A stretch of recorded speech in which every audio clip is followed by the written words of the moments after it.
एक आदमी जो काफी ज्यादा हार्ड एंड स्ट्रॉन्ग है, उसके नीचे दबी हुई एक लड़की।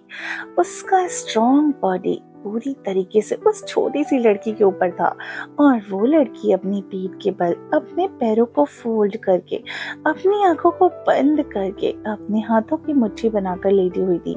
और उसने बस एक व्हाइट शर्ट पहन के रखा था। उसके थोड़े सफेद पैर जो चमक रहे थे, वो उसके ऊपर रैप थे, यानी उस आदमी पे बस अपने ब्लैक ट्राउजर में था, और पूरी तरीके से स्वेट से भीगा हुआ उसका मस्कुलर बॉडी जो शाइन कर रही थी उसके पसीने से। उसके बाल हल्के सुनहरे, उसकी आंखें हल्की नीली, और उसके होंठ एकदम गुलाबी। डाउट नहीं है, वो काफी ज्यादा हैंडसम और चार्मिंग था। और वो इतना हैंडसम कि कोई भी उस लड़की, यानी कोई भी लड़की उसके प्यार में दीवानी, बेगानी और पगला जाए। उसके बीच यानी उसके नीचे दबी हुई लड़की जो बिल्कुल दीवानी नहीं लग रही थी, वो बहुत ज्यादा डरी हुई थी। उसकी आंखों से आंसू बारिश की बूंदों के जैसे नीचे गिर रहे थे, और उस सफेद रॉयल किंग साइज बेड के उस हिस्से को गीला कर रहा था। तभी उसके कान में उसकी कर्कश भरी आवाज आई, जो काफी ज्यादा शांत है। मैं मजबूर नहीं किया है तुम्हें, तुम अपनी मर्जी से यहाँ हो। ये सुनकर वो लड़की डरते हुए अपनी आंखों को खोलकर अपने सर को उठाकर उस आदमी को देखती है, और तभी वो आदमी अपना हाथ उठाकर उसके चेहरे पर आए बालों को उसके चेहरे से ढक रहे थे उन्हें हटाता है, और उस लड़की को देखता है। वो लड़की बहुत ज्यादा खूबसूरत थी। उसके बाल एकदम काले रेशमी जैसे जो उसके कंधों तक थे, पर उसकी आंखों का कलर एकदम ब्लैक, गहरा ब्लैक था। उसके होंठ एकदम रेड रेड थे, और दांतों के निशान भी थे उसके होठों पे। उसकी बॉडी में भी काफी सारे नीले निशान पड़ चुके थे। ये सब कुछ काफी टाइट लगने वाला था, और ये उसे टाइट पकड़ने की वजह से हुआ था। तभी वो आदमी अपने चेहरे को नीचे करके उसकी होठों को अपने होठों में रखकर उसके होठों को धीरे धीरे शक करने लगा। वो लड़की घबरा कर उसके सीने पर हाथ रखकर उसे दूर धक्का देने की कोशिश करने लगी, पर वो आदमी उसके दोनों हाथों को पकड़ के ऊपर कर देता है, और अपने होठों को उसके होठों से अलग करके अपनी गहरी आवाज में कहता है, अभी भी देरी नहीं हुई है जाना। चाहती हो तो जा सकती हो, मजबूर नहीं कर रहा हूँ तुम्हें। पर याद रखना, अगर तुम चाहोगी तो बहुत पछताओगी, और शायद कभी भी इस पछतावे की वजह से जी भी ना पाओ तुम। उस कठोर आदमी की कठोर बातों को सुनकर उस छोटी सी प्यारी सी मासूम सी लड़की का दिल जैसे कांप उठा, और वो कांपते हुए होठों से कुछ कहने की कोशिश करने लगी, पर वो कुछ भी नहीं कह पा रही थी। वहीं उसे कुछ कहने की कोशिश करता देखकर वो आदमी उसके कान के पास आकर सरगोशी करते हुए कहता है, मैं और खुद को कंट्रोल नहीं कर पाऊंगा, जल्दी बताना है, जल्दी बताओ वरना।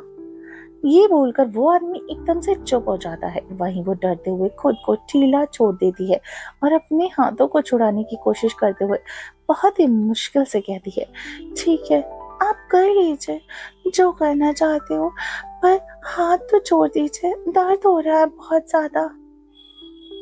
ये बोलकर वो लड़की रोने लगती है बच्चों की तरह। वहीं उसे रोता देखकर वो आदमी उसके हाथों को छोड़ देता है, और उसके ऊपर से हटकर बैठ जाता है, और पास से जग लेकर और उसमें से ग्लास लेकर उसे जग में पानी को भरता है।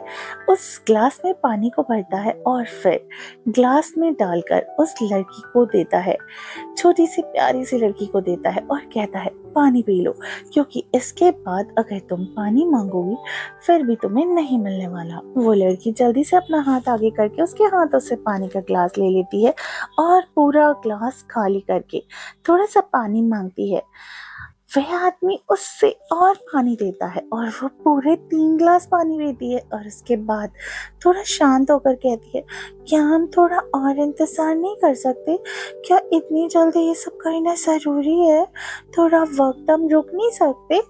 अगले ही पल वो आदमी एकदम से उसे बिस्तर पर गिरा देता है, और उसके ऊपर जाकर उसके दोनों छोटे छोटे हाथों को पकड़ लेता है और अपने चेहरे को नीचे झुकाकर अपनी गहरी आवाज में कहता है, आई कैन नॉट कीप। ये बोलने के साथ ही साथ वो उसके होठों पर टूट पड़ता और जो महसूस करके वो फिर से रोने लगती और उसे रोता देखकर अब वो गुस्से में उसके जबड़े को पकड़कर कहता है, अगर तुम्हें रोना था, अगर तुम्हें ये सब नहीं करना था तो आई क्यों थी यहाँ मेरे पास। ये बोलकर वो गुस्से से उस लड़की को देखने लगता। वहीं वो लड़की डरते हुए कहती है, आपने मजबूर किया था मुझे, आपकी वजह से ही तो मुझे आना पड़ा यहाँ पर, मैं मजबूर हूँ और आपने मेरी मजबूरी का फायदा उठाया। ये सुनकर तो उस आदमी के छोटे छोटे पतले पतले उंगलियों को अपने बड़े से हाथों में पकड़ता और उसकी उंगलियों के साथ खेलते हुए कहता है, अच्छा तो ऐसा है, मैं कोई गलत काम कैसे कर सकता हूँ, मैं तो बस तुम्हारी मदद की और जरूरतमंद वालों को तो मदद करना ही चाहिए।